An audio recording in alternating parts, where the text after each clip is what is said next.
Hello everyone, myself Harish Kumbar and I welcome you all on my channel Excellence English Classes. And today I'm here to give you some most important topics that may be coming in your board examinations.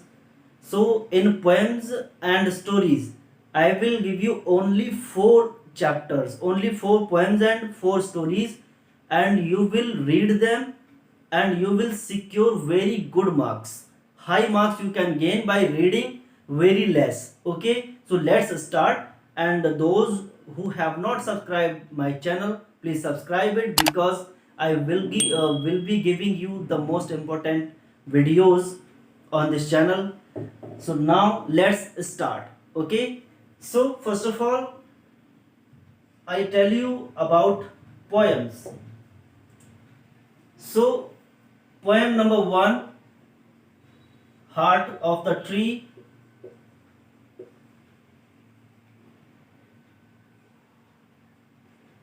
And Cold Within.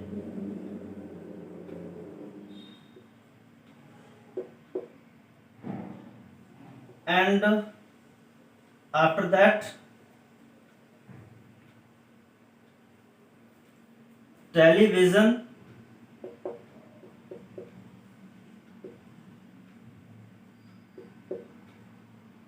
And 6, Daffodils.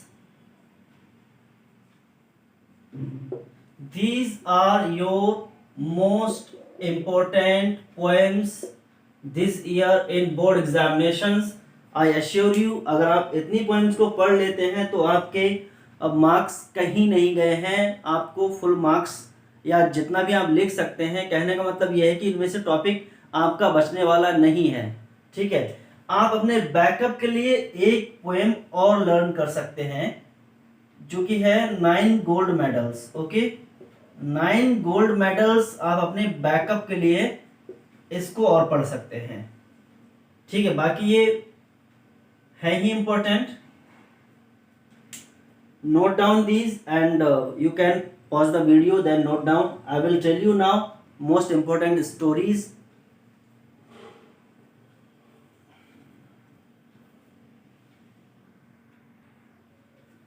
And now I'm gonna tell you some most important stories in ISC class 10. And these stories are: 1, Chief CL's speech. Very important, and but some students are facing problem in this story. So I will make a video on this also, and I will tell you what themes are given in this story. अगर themes आपको पता लग जाएंगी तो question answers आपके लिए difficult नहीं होंगे। ठीक है, and second, Old Man at the Bridge. Old Man at the Bridge, because it is an anti-war story. Anti-war stories या फिर anti-war poems ये बहुत ज़्यादा आपके सिलेबस में आती हैं बोर्ड एग्जामिनेशंस में। तो old man at the bridge ये भी काफ़ी इंपॉर्टेंट स्टोरी है। चीफ रियल स्पीच पिछले काफ़ी ईयर से आपके बोर्ड एग्जाम में देखने को नहीं मिली है, तो हो सकता है इस बार एग्जामिनर आपके क्वेश्चन पेपर में चीफ सीएल स्पीच का भी एक्सट्रैक्ट दे देंगे। ठीक है, एंड 3,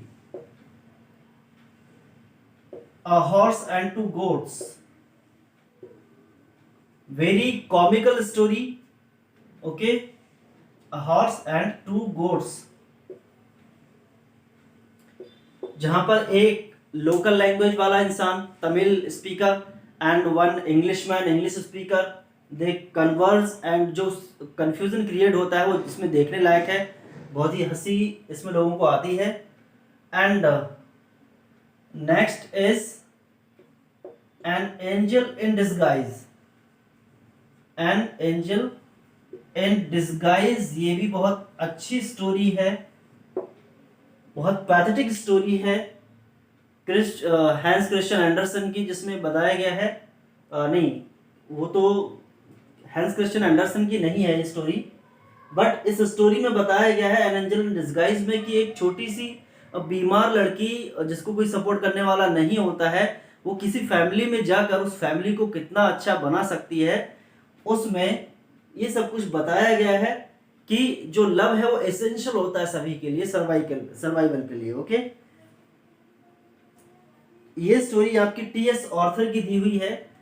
तो ये 4 तो आपकी मोस्ट इंपॉर्टेंट है ही, और आपके बैकअप के लिए एक और स्टोरी जो मैं यहां पर बता रहा हूं वो रहेगी आपकी माई ग्रेटेस्ट ओलंपिक प्राइज, जो जेसी ओवेंस की स्टोरी है, जिसमें ओलंपिक्स के बारे में, ओलंपिक का मोटो, उसके बारे में बात होती है that winning is not important but taking part is important. ठीक है, तो ये आपकी 4 स्टोरीज मोस्ट इम्पोर्टेंट रहेंगी, और उसके अलावा आप माई ग्रेटेस्ट ओलंपिक प्राइज को भी प्रिपेयर कर लेंगे। ओके, आई होप ये इंफॉर्मेशन आपके लिए बहुत ही ज़्यादा हेल्पफुल रहेगी। एग्जाम्स में इनकी तैयारी कर लेंगे तो आपका पेपर कहीं छूटने वाला नहीं है, बस अच्छे से मेहनत से पढ़ लीजिए। ठीक है, और रही बात मर्चेंट ऑफ वेनिस की, so I will also make a video on merchant of Venice. उसमें से कौन कौन से सीन या फिर किस कैरेक्टर्स के बारे में क्या चीज़ें इंपॉर्टेंट रहेंगी वो सब हम डिस्कस करेंगे। तो बने रहिए चैनल के साथ। जिन लोगों ने सब्सक्राइब नहीं किया है, please subscribe the channel, press the bell icon and see you soon. Best of luck.